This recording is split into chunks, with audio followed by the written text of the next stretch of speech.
स्वागत आपल्या आजच्या या प्रात्यक्षिकेत. Perform DC machine winding by developing connection diagram test on growler and assemble. या प्रात्यक्षिकाच्या शेवटी आपण हे करू शकाल. मशीन बॉडी मधून आर्मेचर काढणे, आर्मेचर डेटाला एकत्रित करून रेकॉर्ड करा, आर्मेचर टेस्ट करा टेस्ट बल्बच्या मदतीने आणि तो ग्राउंडेड असल्याची खात्री करा. काही कॉइल्स मध्ये शॉर्ट्स आहेत का हे चेक करण्यासाठी एक्सटर्नल ग्राउलरचा वापर करा. आता एक्सटर्नल ग्राउलर वापरून पहा कॉइल मध्ये काही ओपन सर्किट्स आहेत का. आता व्यवस्थित ड्रॉ करून समजून घेऊया मिक्सरचा कनेक्शन डायग्राम. नेमप्लेट डिटेल्स ना नोट करून घ्या. जे काही नेमप्लेट डिटेल्स असतात ते खालच्या चित्रात दाखवले आहेत. Manufacturer, voltage, model, wattage, serial number. आता क्लोजिंग कव्हर मधले स्क्रूज काढून घ्या आणि रबर बुशला डिसअसेंबल करा.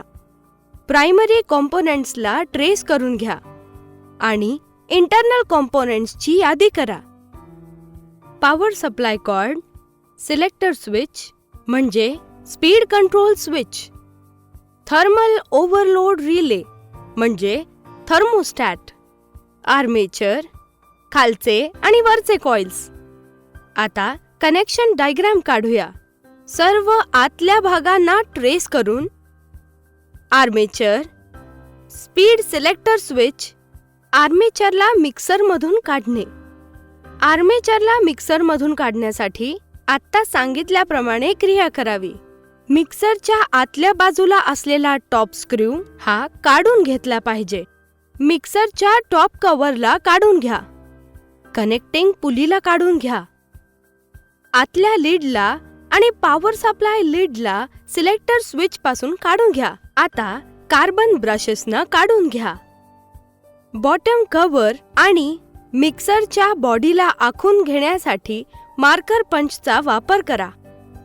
आता मशीन स्क्रूजना काढून घेऊन बॉटम कव्हरला बाहेर काढा. आर्मेचरला फॅन ब्लेड पासून दूर करा. आर्मेचरला मिक्सरच्या स्टेटर पासून दूर करा. आता आर्मेचरची तपासणी करा. कोणतेही दोष नाहीत ना खात्री करा. वाइंडिंग स्टँडचा वापर करून आर्मेचरचे स्लाइड्स आणि सेगमेंट्स मोजून घ्या. टेबलमध्ये डेटा रेकॉर्ड करून घ्या. आर्मेचर बनवताना सर्व पॉइंट्स आपल्याला डेटा शीट मध्ये दाखवले आहेत. चला डेटा शीट मधले काही इम्पॉर्टंट पॉइंट्स पाहूयात. Number of slots, number of bars, coil span, number of turns, number of coils, slots, wave winding किंवा lap winding, core diameter, core length, riser width, riser depth, riser diameter etcetera असा सर्व data घेऊन आपण armature बनवतो. Connection diagram.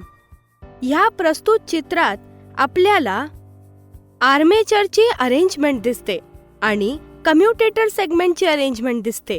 Ring diagram. कॉइलचे आणि commutator सेगमेंट्सचे connection हे रिंग डायग्राम मध्ये दाखवले जातात.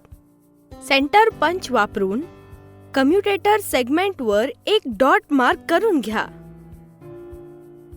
कम्युटेटरचं एंड कनेक्शन स्लॉटशी आहे की नाही याची खात्री करा. आर्मेचरचे हे जे लीड्स आहेत ते सेपरेट करून घ्या. आता वाइंडिंग्स आणि स्लॉट्सला थिनर लावून घ्या. फायबर किंवा हायलमचे वेजेस आर्मेचर मधून काढून घ्या. आता कॉइल पिच कॅल्क्युलेट करून घ्या. स्लॉट मधून एक एक कॉइल काढून घ्या. प्रत्येक कॉइलचे टर्न्स मोजून घ्या.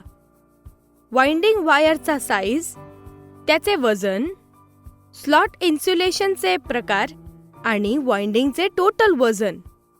आता हे सर्व टेबलमध्ये नोट करूया. Number of turns, size of winding, weight of coil, type of insulation आणि टोटल वेट ऑफ वाइंडिंग. आता वाइंडिंग ऑफ आर्मेचर करूयात. वाइंडिंग वायरची निवड झाल्यानंतर वाइंडिंग स्टँडवर स्पूल माउंट करून घेऊया आणि हे ओरिजिनल वाइंडिंग प्रमाणे करूयात. गाईड पेपर वापरून आर्मेचरच्या स्लॉट्स मध्ये घालून घेऊया आणि मग इन्सर्शन कॉइल मध्ये करूया. आता स्लॉट 1 आणि 6 मध्ये पेपर घालून घेऊया. आर्मेचरला हातात धरा, ज्यामध्ये कॉइलचे एक टोक स्लॉट नंबर 1 मध्ये आहे आणि दुसरं स्लॉट नंबर 6 मध्ये. आता हाताने आर्मेचरला वाइंड करा आणि 36 वेळा फिरवा. मग गाठीची लांबी वाढवत जावा. आता अजून 36 गाठी वाढवा आणि तेही स्लॉट 1 आणि 6 मध्ये. ही गाठ हाताच्या बोटाने घट्ट धरा. दुसऱ्या कॉइलमध्ये एक छोटी गाठ बांधून घ्या. आता गाठी मारायला सुरुवात करा.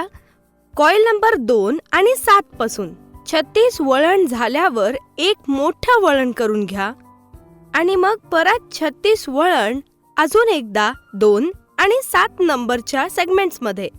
आता रिवाइंडिंग नंतर आर्मेचरच्या सोल्डरिंगकडे बघूया. कम्युटेटर्सच्या रेझर जवळ लीड स्विंग लेंथ ही मेजर करून घ्या. वाइंडिंग वायरच्या लूप्स काढून घेऊयात जिथे इन्सुलेशन रेझर्सना लागलेला आहे. एंड कनेक्शनच्या वायर्स आता सोल्डर करून घेऊया एका विशिष्ट बरोबर पद्धतीने. आणि ज्या वायर कनेक्शन बाहेर दिसतायत त्यांना रबर बँडने बाहेरच्या बाहेर आपण बांधून घेऊया, तेही आपल्या कम्युटेटरला. आता एंड कनेक्शनचं सोल्डर रेझरला व्यवस्थित करून घेऊया. कनेक्शन चेक केल्यावरती आर्मेचरचे सर्व एंड कनेक्शन अटॅच करून घेऊया. आर्मेचरची आता टेस्ट करूया एक्सटर्नल ग्राउलर मीटरवर ठेवून. त्यामध्ये कोणते शॉर्ट्स आहेत का, ओपन आहेत का किंवा ग्राउंड्स आहेत का.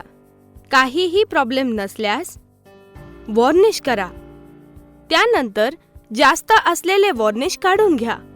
आता आर्मेचर टेस्ट करूया. एका टेस्ट लॅम्पचा वापर करा. कम्युटेटर सेगमेंट्स आणि शाफ्टच्या मध्ये आणि ग्राउंडसाठी चेक करा.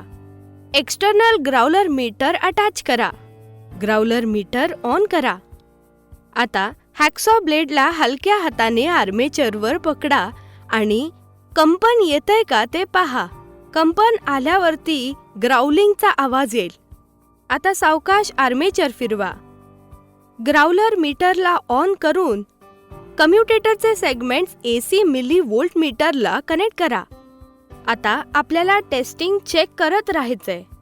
सावकाश आर्मेचर फिरवा आणि रीडिंग पहा.